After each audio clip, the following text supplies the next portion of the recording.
So, dito mga kapatid, balikan natin. Bumasa siya ng isang scholar o writer na nagsasabi na yun si Juan Bautista ay hindi siya yung original na propeta Elias. Pero mga kapatid, kung bibigyan natin ng diin, sino ba ang mas lamang? Yung mga scholar ba na binanggit niya? Yung scholar na yun? O itong mga alagad ni Panginoong Jesucristo? Basahin natin ulit sa Matthew. Sa Matthew 17.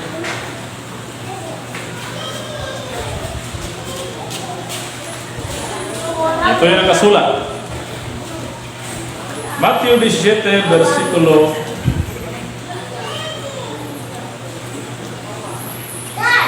12 hanggang 13. Datapwat sinasabi ko sa inyo na naparito na si Elias at hindi nila siya nakilala.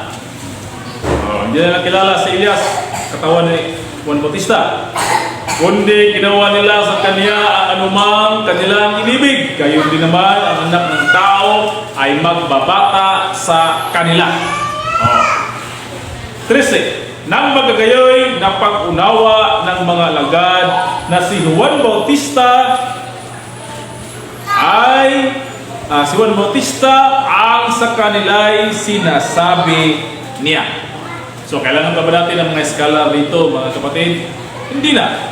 Sapagkat itong mga apostoles, itong mga alagad ni Panginoon Jesucristo ay higit na lamang kaysa sa mga scholar noon at ngayon. Malinaw yan. Kaya, saan ba tayo maniwala? Sa scholar na binabasa ni John Doe o dito sa mga apostoles na nakapag-unawa na yung sinasabi ng Panginoon Jesucristo ay si Juan Bautista. No? Ang sinasabi ni Jesus na siya'y naparito, na si Elias ay naparito na, pag-unawa ng mga alagad ni Panginoon Jesucristo, ang sa kanila ay sinasabi si Juan Bautista. Sa Matthew 17, kapitulo 12 hanggang 13. So dyan mga kapatid, dapat wag na tayong maghahanap ng iba pang kasagutan. Dahil litra por litra, nabasa na natin na napag-unawa talaga ng mga alagad na si Elias na parito ay si Juan Bautista. Kaya malinaw mga kapatid. So itong ginawa ni John Doe Alabado ay isa lamang panling lang. No? Isa lamang pagliligaw sa ating lahat. Lalo na yung mga Katoliko na walang alam. Nilililang niya, dinadaan niya sa mga history, scholar, writer. No? Kadalasan, most of his answers nagsimula sa mga history, sa mga scholar, hindi sa Biblia. At kung meron naman silang Biblia na binabasa, yung Biblia nila na Imprimatur Bible, may dagdag. No? Bakit may dagdag? Gaya na sinabi ko kanina, ngayon sa Lucas, Kapitulo 1, versikulo 17, nakasulat doon na mauna siya sa espiritu ni Elias. Samantala sa kanilang Biblia, mauna siya sa espiritu at kapangyarihan katulad ni Propeta Elias. Samantala sa Greek Bible, alam naman natin na meron kayong Greek Bible, kahit sa cellphone natin meron Greek Bible. Mabasa natin dyan na yung Lucas 1:17, walang nakasulat dyan na katulad. Ating basahin ulit mga kapatid sa Lucas 1:17, ito nakasulat. At siya'y lalakad sa unahan ng kanyang mukha na may espiritu at kapangyarihan ni Elias. Samantalang sa kanila, ang nakasulat, siya'y lalakad sa unahan ng kanyang mukha na may espiritu at kapangyarihan katulad ni Propeta Elias. Kaya, sa Biblia pa lang na kanilang ginagamit, o official na Bible nila, yung magandang balita, Biblia, Imprimatur Bible, meron ng dagdag. Bakit dinagdagan nila ng katulad o sama? Dahil hindi nila tanggap na yung espiritu ni Elias nang-doon pala sa katawan o nang-doon talaga sa katawan ni Juan Bautista. Kaya malinaw na kapatid na may panglilang ang turo ng taong ito. Ang kanilang Biblia na ginawa, meron ding panglilang. Ano sinabi ng Biblia? Magdagdag at magkuha, may kaparusahan yan. Kaya naghihintay kami dyan doon, naghihintay sa inyo, kaparusahan ng kapatid, dahil may dagdag ang inyong Biblia. Samantalang dito sa Biblia na King James Version na siya ding pina-imprinta na isa ding Katoliko, si King James, wala nakasulat na katulad ni Elias. Wala talaga mga kapatid. Kahit sa Greek Bible, wala nakasulat na katulad dyan. Katulad siya. Bakit nadagdagan? Dahil gusto nilang ipalabas sa buong mundo, ayon kay John Labado, na si Juan Bautista ay katulad ni Elias na propeta. Ibig sabihin, katulad lang na propeta. Hindi talaga siya, si Elias. Walang spiritual kasi. Walang spiritual ang kanilang turo. Hindi sila naniwala na kayang tawagin ng Diyos ang espiritu at bibigyan ng katawan. Sa anong paraan? Tawagin, sa katulad na binasa ko kanina sa Isaias 49:1, tatawagin sa bahay bata ng ina. Tatawagin sa bahay bata ng ina. At sasabihin ang kaniyang pangalan. Itong si John the Baptist, malinaw naman na siya ay tinawag sa bahay bata ng ina. Bakit? Kasi mayroong propesya. Lucas 1:13. Datapwat sinabi sa kanya ng anghel, huwag kang matakot sa Sakarias, sapagkat dininig ang daing mo at ang asawa mong si Elizabeth ay manganganak sa iyo ng isang anak na lalaki at tatawagin mong Juan ang kaniyang pangalan. Di ba? Malinaw na ang espiritu tatawagin sa bahay bata ng ina, at dito nakasulat, tatawagin mong Juan ang kaniyang pangalan. Ating basahin ulit sa Isaiah 49:1 kung totoo ba na sa bahay bata tatawagin ng Diyos. Basahin natin ulit. Kasi ito mga taong ito, mahilig lang babasa sa mga bersikulo na sangayon sa kanilang turo o aral. Samantalang meron ng mga basa dito nang nagbibigay linaw sa reincarnation. Basahin natin sa Isaiah 49:1. Ito ang nakasulat. Kayo'y magsipakinig sa akin o mga pulo at inyong pakinggan, ninyong mga bayan. Sa malayo, tinawag ako ng Panginoon. Kaya dito binasa natin na tinawag ako ng Panginoon mula sa bahay bata. Di ba? Malinaw yan kapatid na yan ay reincarnation. Paano ka ba tatawagin kapag tao ka? Tawagin ka sa napupunan ng iyong ina. Mahirap yan. Kaya nga sinabi ni Nicodemus, paano siya kapanganak muli? Malaki na siya, matanda na. Kaya hindi pwede na tatawagin ka ng Diyos sa sinapupunan ng iyong ina. Paano ka papasok dyan? Matanda ka na, napakalaki mo na. Paano ba natin yan i-defend, mga Catholic faith defender? Paano ba natin yan bibigyan ng katuparan o kahulugan na madali nating maintindihan? Napakasimple lang ito. Ang tatawagin dyan mula sa bahay bata ay ang espiritu. Tatawagin sa bahay bata. At sinabi pa dito, mula sa bahay bata ng aking ina ay binabanggit niya ang aking pangalan. Isaiah Kapitulo 49, versikulo 1. Malinaw dyan mga kapatid. Kasi itong Biblia Kahit basahin mo itong context dito, sabihin mo, iba yung context yan. Israel yan, bata Israel yan. Israel yan, nakatukoy yan sa mga Israel. Bata, kasulat ito, bahay bata. Papasukin mo yan.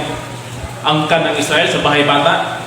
Napakaloko na pag-iisip yan. Gando, no? Kasulat dito na tawagin sa bahay bata. At binabanggit o binanggit niya ang aking pangalan. Malinaw naman kasi itong si John the Baptist talagang tinawag sa sinapupunan ni Elizabeth. Basahin natin ulit sa Lucas 1, versikulo 13. Datapwat sinabi sa kanya ng anghel, huwag kang matakot, Zacarias, sapagkat dininig ang daing mo. Dininig ang daing mo at ang asawa mong si Elizabeth. O, di ba? Hindi pa nangyari, sinabi na ng anghel doon kay Zacarias. Ha? Alam naman natin ang history dito. Panahon ni Zacarias. Ano ang istorya nito? Na siya yung atasan na magdala ng insinso doon sa Panginoon sa loob ng templo. At doon nagpakita ang anghel at doon sinabi sa kanya, huwag kang matakot sa Zacarias. No? Kasi alam mo sa Zacarias, matanda na siya, hindi na sila magkaanak.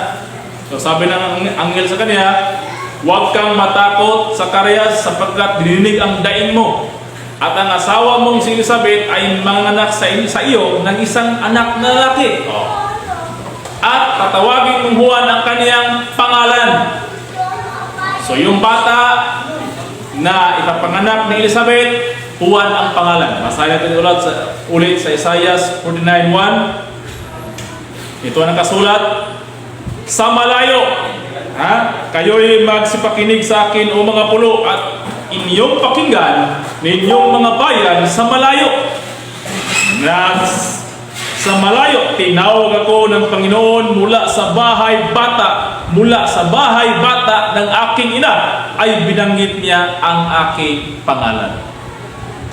O, dito naman, malinaw talaga. Na sa hindi pa pinanganak si Juan Bautista, binanggit na ang pangalan. Sa hindi pa nagbuntis si Elizabeth, sinabi na ng anghel na magbubuntis si Elizabeth. At tatawagin ang kanyang ngalan si Juan. So, may katuparan ang Isaiah 49:1 dan dito sa panahon o sa katauhan ni Juan Bautista.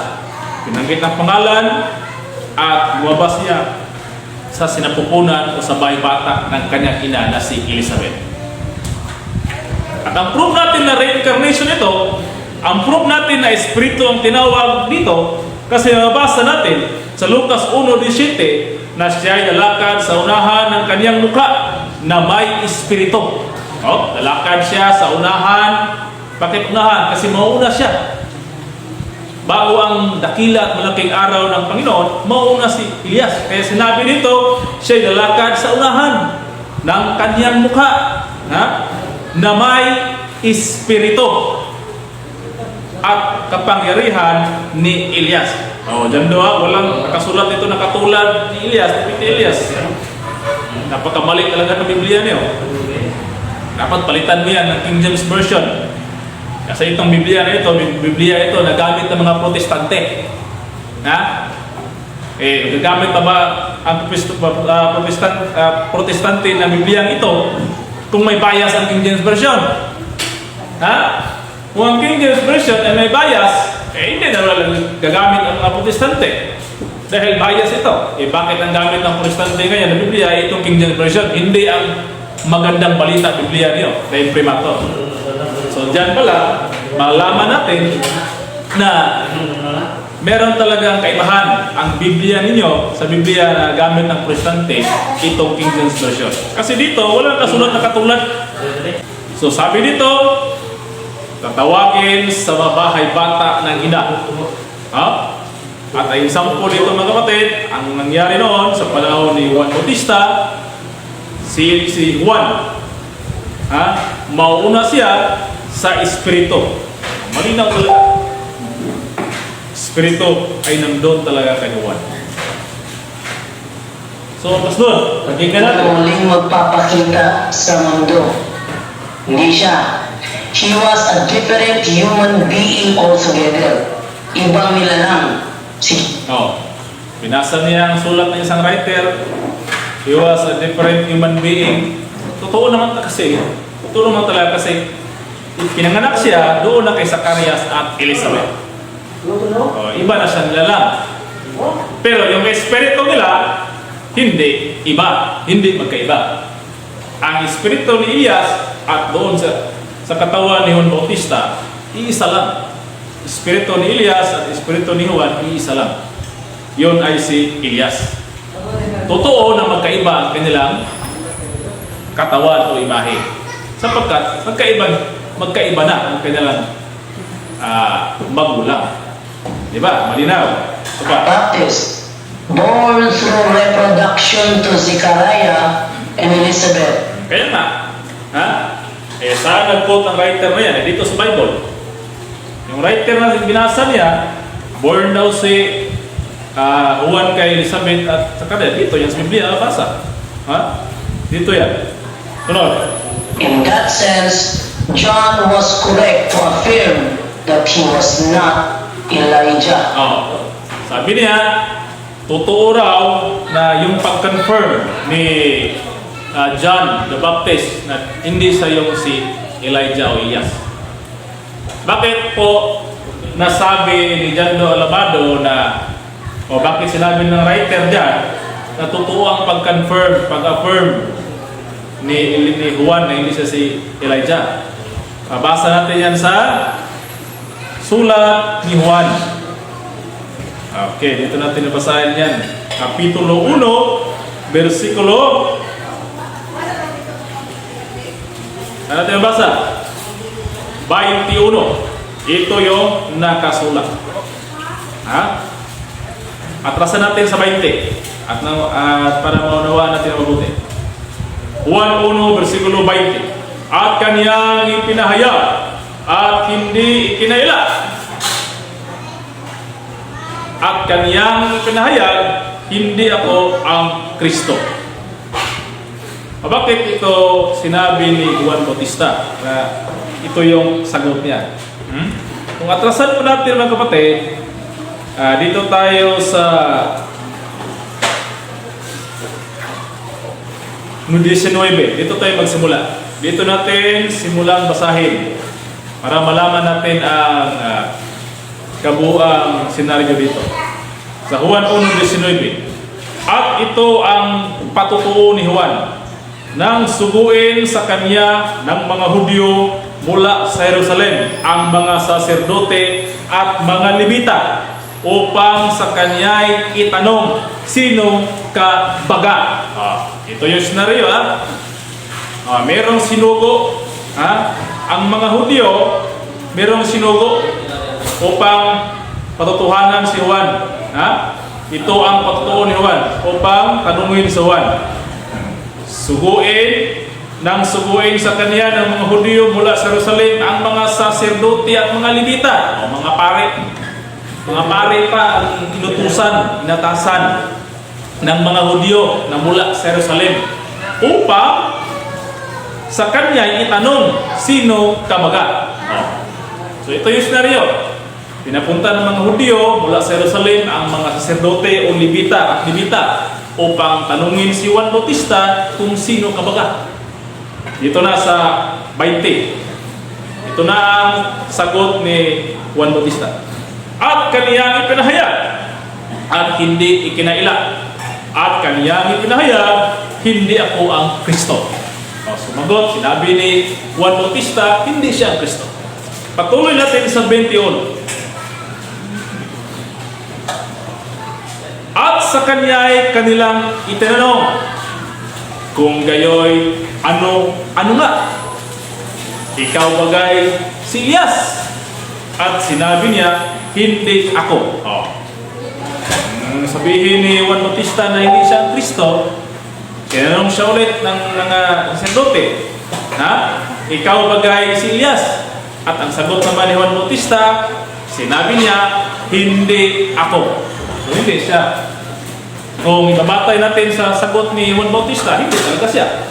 Kaya ayon sa writer na binasa ni John do Alabado, totoo. Ang pag-confirm, ang pag-affirm ni John the Baptist na hindi siya sila. Kasi nakabase yan sa Biblia.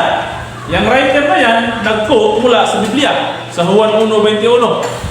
Sa sagot ni John the Baptist na hindi ako. Ikaw bagay si Elias? Ang sagot ni John the Baptist, hindi ako. Sunod na tanong, ikaw baga ang propeta? At siya ay sumagot, hindi. Mga kapatid, kung ito ang ating babatayan, kung ito ang ating pagbabasihan, katulad ng ginawa ni John Doe, katulad ng isang writer dyan, talagang malinaw na si John the Baptist, hindi siya si Elias, sapagkat nag-confirm dito si John the Baptist mula sa tanong ng mga saserdote mula sa Jerusalem. Nang tanungin siya, ikaw ba si Elias? Ang sagot niya, hindi ako.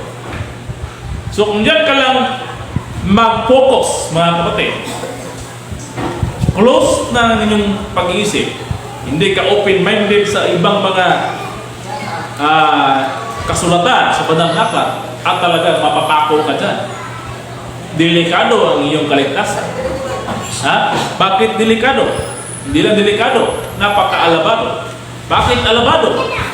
Dahil ang ginawa ni Elias ay pagtatago sa kanyang sarili, gaya ng ginawa ng Panginoong Jesucristo, na nagtatago sa kanyang sarili.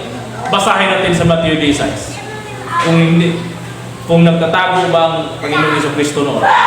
Matthew 16:9. Ito yung nakasulat. 16:20 tayo. Ito. Matthew kapitulo 16 versikulo 20. Nang magkagayoy, ipinagbili niya sa mga alagad na huwag sabihin kanino man na siya ang Kristo. Kita niyo? Mismo si Panginoon sa Kristo ay nagtago sa kaniyang sarili. Sinabihan ng kanyang mga alagad na huwag niyong sabihin kanino man na siya yung Kristo. Katulad sa ginawa ni Juan Bautista, ang sagot ni Juan dito, inamin niya, hindi ako. Bakit? Kasi nagtatago pa si Juan dito. Hindi pa niya nais ilangtan ang kaniyang papel sa mundo. Kasi pag gagawin na yan, ay sigurado nung darating ang kaniyang madaling kamatayan. No? Katulad ng Panginoon sa Kristo. Kasi mayroong right time, proper time. Bago langtan si Juan, mayroong mag-declare sa kanya. Sino? Ang Panginoon sa Kristo. No? Kasi ang kaniyang pagpatutuo sa kaniyang sarili ay hindi mula sa kaniyang sarili. Nabasa natin yan sa sulat ni Juan, Kapitulo 5, versikulo 31 hanggang 32. Kaya hindi talaga maganda, kapatid, na ikaw mismo ang aamin sa iyong sarili na walang witness o walang mag-declare sa iyo. Kasi ito yung nakasulat sa Biblia. No? Maliban na lang kung mayroong witness. Kung walang witness, huwag mo angkinin. Kasi mayroong criteria ang mundo sa inyong bawat papel ng mga tao na subuhin ng Diyos. Sa Juan 5, versikulo 31 hanggang 32, ito ang nakasulat. Kung ako'y nagpapatutuo sa aking sarili, ang patutuo ko ay hindi katotohanan. Ang sabi nito, kung ako'y nagpapatutuo sa aking sarili, ang patutuo ko ay hindi katotohanan. Kaya walang violation na nagawa si Juan Bautista sa hindi niya pag-amin na siya si Elias, sapagkat nakasulat na kung ako'y nagpapatutuo sa aking sarili, ang patutuo ko ay hindi katotohanan. So kung ginawa ni Juan Bautista noon na inamin niya, ako si Elias, talagang violated na ni Juan Bautista ang kasulatan. Magiging violator si Juan. Dahil babasahin natin ang Juan 5:31, sinabi dito, kung ako'y nagpatutuo sa aking sarili, ang patutuo ko ay hindi katotohanan. So magiging false, magiging peke ang magiging papel ni John the Baptist kapag inamin niya. Sa tanong ng mga sacerdote sa kanya, ikaw ba si Elias? At nang inamin niya ako, violation si Juan dito. Kasi sinabi, kung ikaw ay nagpapatutuo sa iyong sarili, ang iyong patutuo ay hindi katotohanan. O kaya nga hindi namin ni Juan Bautista. Napakalinaw niya mga kapatid. Si John Doe lang hindi nagkaintindi at pati kayo naniniwala sa kanya. At sa turo ng Romano Katoliko na mula sa Roma. talagang magkaiba talaga ang kanilang aral mula sa banal na aklat.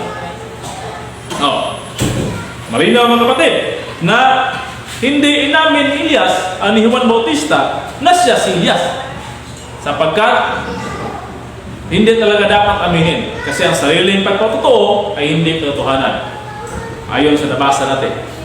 Ngayon, meron tayong basahin na kasulat pa rin ni Juan kung paano inamin ni John the Baptist na siya yung Elias. Ito yung hindi nabasa ni John Do Alabado at ng kanyang writer na binasa. Merong pahayag si Juan Bautista na iba na doon sa senaryo na merong sinugo ng mga sacerdote upang tanungin siya. Iba na ang situation, hindi na doon. Sa ibang situation na ito, no? Na wala na yung mga sacerdote. Basahin natin sa Juan Kapitulo 3, versikulo 28. Ito yung nakasulat. Kayo man ay magsisisaksi sa akin na aking sinabi, hindi ako ang Kristo. Basahin natin. Kayo man ay magsisisaksi sa akin na aking sinabi, hindi ako ang Kristo. Totoo talaga. Kasi sinabi ni Juan na hindi siya ang Kristo. Patuloy natin. Kundi na ako'y sinugo sa unahan niya. Ano ang sabi dito ni John the Baptist? Sabi niya dito, kayo man ay magsisisaksi sa akin na aking sinabi, hindi ako ang Kristo, kundi na ako'y sinugo sa unahan niya. Sino itong niya? Ito yun ay refer to Jesus Christ. Itong unahan, sinugo siya sa unahan niya, sa unahan ni Jesus.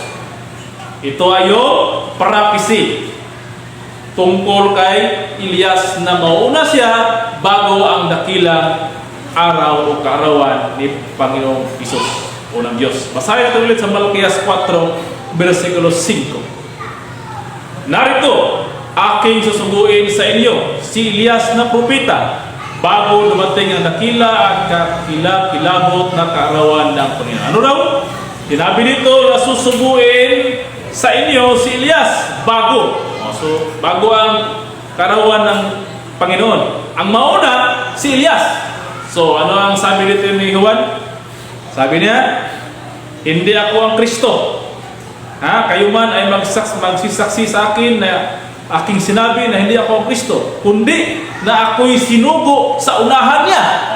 Inamin talaga ni Juan Bautista, mga kapatid, na siya yung fulfillment sa Malakias 4:5. Na siya yung Elias na mauna sa unahan niya o sa unahan ni Jesus. Siya yung mauna mula sa bibig ni John the Baptist na siya yung nag-fulfill sa Malakias 4:5 na mauna siya ni Panginoon sa Kristo. Inamin. Sabi ni John dito, nabasa na hindi inamin ni John the Baptist na siya si Elias.